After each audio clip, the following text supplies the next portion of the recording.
Israel के लिए एक और बड़ी मुसीबत खड़ी हो गई है। इजराइल के अधिकारी घिर गए, लोगों का हुजूम मौजूद था, वो अपनी मदद के लिए चिल्ला रहे थे, बिल्कुल वैसे ही जैसे गजा के लोग, फिलिस्तीन के लोग, मासूम लोग तड़प रहे थे। कुछ ऐसे ही हालात बन गए थे।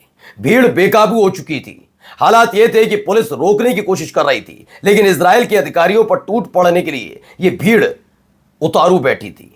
कहां हुआ, कैसे हुआ, एक एक तस्वीर दिखाऊंगा, लेकिन साथ में यह भी दिखाऊंगा जहां आईडीएफ घुटने के बल बैठ गया तो गजा पर कब्जा करने के लिए या गजा को दोफाड़ करने के लिए किस हरकत पर उतर आया है। कल तक हमास को आतंकी कहने वाले कैसे हथियार सप्लाई की जा रही है और एक नया गुट वहां पर खड़ा किया जा रहा है। पक्के सबूत दिखाऊंगा। बेंजामिन नेतन्याहू का एक लाडला मंत्री महिलाओं के लिए किस तरीके से शब्दावली का इस्तेमाल करता है। सवाल बस यह है कि वो फिलिस्तीन की महिला नहीं है। दरअसल वो जिस देश की महिला है, क्या वो मुंह तोड़ जवाब देंगे इजराइल को? बताएंगे कि तुम्हारा मंत्री कितना बदतमीजी करता है। और ईरान का एक और नया दावा जिसने हैरत में डाल दिया है कि लेबनान पर हमले बंद नहीं हुए तो क्या करेगा। नमस्कार, मैं हूं प्रज्वल गौतम और आप देख रहे हैं टाइम्स एक्सप्रेस। सबसे पहले ये खबर आई, ये वीडियो देखिए आप।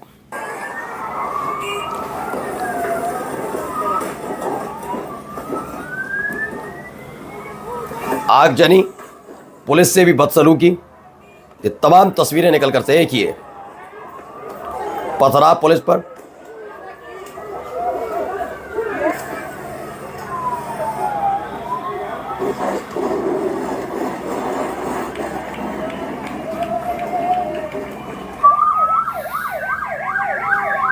हालात बहुत खराब हो गए वहां पर। यह सब इजराइल के दूतावास के बाहर हो रहा है। आगजनी तक हुई है।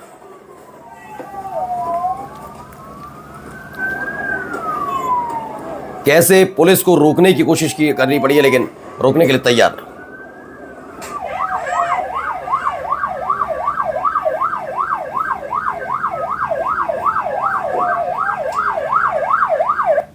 तो ये तस्वीरें निकलकर सामने आई हैं। Very tense evening at consulate of Israel in Barcelona. वहां पर बार्सिलोना में जो इजराइल का काउंसुलेट यानी दूतावास बना है, उसके बाहर भारी भीड़ जमा होने लगी। समझ ही नहीं पाए क्या हो रहा है। देखते ही देखते विरोध हुआ और विरोध किया गया तो उत्पात हो गया। और उसके बाद की तस्वीरें आपके सामने, यानी एक और देश में इजराइल के खिलाफ मोर्चा खुल चुका है। ये तस्वीर निकलकर सामने आई। आइए अगली खबर देखिए कि वहां और क्या क्या हो रहा है। ये देखिए, एक खबर आई है, वीडियो में बताया गया है, फ्रेश एविडेंस है। Israeli support for Gaza militia, यानी हमने आपको जो खबर दिखाई थी अब उस पर धीरे धीरे मोहर लग रही है। एक अलग एजेंसीज बता रही हैं कि हाँ, इजराइल जो उसकी अपनी सेना आईडीएफ जिस तरीके से पस्त हो गई थी गजा के अंदर, अब गजा के अंदर एक मिलिटिया यानी कि एक लड़ाका संगठन खड़ा किया जा रहा है। अगर मैं इजराइल और अमेरिका की भाषा में बोलूं तो एक आतंकी संगठन खड़ा किया जा रहा है। एक ऐसा आतंकी संगठन जो गजा को दो फाड़ कर दे, जिससे आसानी से इजराइल कब्जा कर ले गजा के ज्यादातर जमीन पर। क्योंकि हालात तो ऐसे बन गए हैं कि मुंह की खानी पड़ी 2 साल बाद भी इजराइल को। देखिए, इसमें एक हाल ही में एक और दावा किया गया कि उत्तरी इजराइल में एक नया गुट होकर खड़ा हो गया। उसने कहा है कि उत्तरी इजराइल में और उत्तरी गजा में हमारा ही दबदबा है। ऐसे में हमास उत्तरी गजा से दूर रहे, उसका उत्तरी गजा से कुछ लेना देना नहीं। हम ही यहाँ के सर्वेसर्वा और हम ही तय करेंगे कि इस इलाके में किसका शासन होगा। यह हमास को चुनौती यूं ही नहीं मिली है। दरअसल इन 2 सालों के भीतर आपने किसी दूसरे गुट का नाम कभी नहीं सुना होगा। यानी लड़ाके किसके? हमास के। कौन इजराइल की सेना को भगा रहे थे? हमास के लड़ाके। ये तमाम चीजें। लेकिन जब घुटने के बल इजराइल आया तो आखिरकार से एक गुट खड़ा हो जाता है। क्या ये गुट यूं ही खड़ा हो जाएगा? नहीं, ये गुट खड़ा किया गया तो तकरीबन हमने 15 से 20 दिन पहले भी आपको खबर दिखाई थी कैसे गजा में उसे तोड़ने के लिए एक बाकायदा गुट खड़ा किया जा रहा है। उस गुट में से एक गुट ये है जिसको कहा जा रहा है कि इजराइल की तरफ से हथियार, मोटा पैसा और गजा पर कब्जा कर लिया जाए, उसके बाद गजा में एक बहुत बड़ा इलाका उनको दे दिया जाएगा रहने के लिए। इस लिहाज से अब आइए, ग्रेटा थनबर्ग को आप जानते होंगे, जो अभी समुद्र फ्लोटिला शिप में सवार होकर आई थी, फिलिस्तीनियों तक मदद पहुंचाना चाहती थी। ग्रेटा थनबर्ग ने के साथ जो गए थे पत्रकार, उन्होंने बताया कि उनके सामने ही ग्रेटा थनबर्ग से मारपीट की गई, उनके बाल खींचे गए और इजराइल का झंडा चूमने के लिए इजराइल के अधिकारियों ने उनसे बदतमीजी की। तो ये खबर थी। इसको लेकर ग्रेटा थनबर्ग ने भी कहा था कि हाँ, ये बात सच है क्यों कह रहे हैं देखिए, seeing the morning the claim in the world media about the condition in which Greta Thunberg and activists were imprisoned.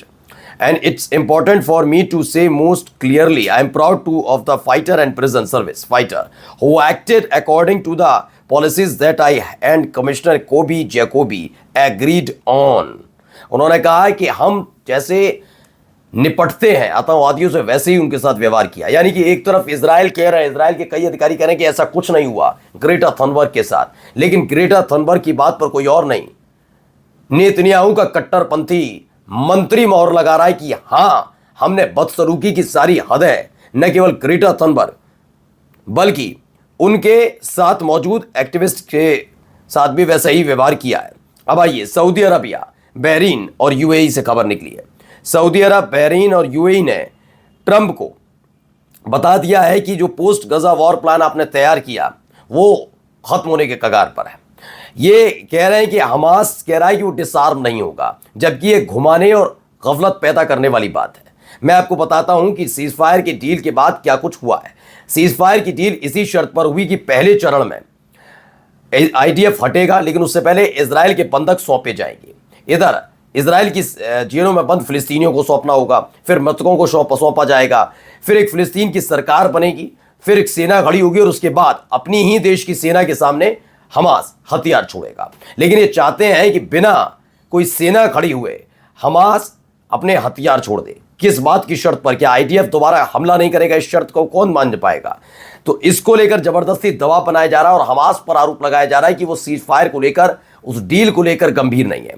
अब देखिए, ईरान ने भी बड़ा जबरदस्त तरीके से लताड़ लगाई है। किसको लगाई है? इजराइल को। कहा है कि जो तुम कर रहे हो ना दक्षिणी लेबनान में, वो पूरी तरह से गलत है और अब इसकी भारी कीमत चुकानी पड़ सकती है। ब्लेटेंट वायलेशन ऑफ लेबनान्स सॉवरेनिटी, यानी कि संप्रभुता जो लेबनान की एक देश के तौर पर, उसका उल्लंघन किया जा रहा है इजराइल की तरफ से। एक दिन पहले हमने आपको दिखाया था कितने भीषण बमबारी की गई थी, हमने खबर दिखाई थी। अब उसी को लेकर यह बताया जा रहा है कि सीधे सीधे चुनौती दे दी, थोड़ी हद में रहो, होश में रहो। यहां पर एक और खबर, जरा वीडियो देखिए पहले। हर तरफ आपको तबाही नजर आएगी।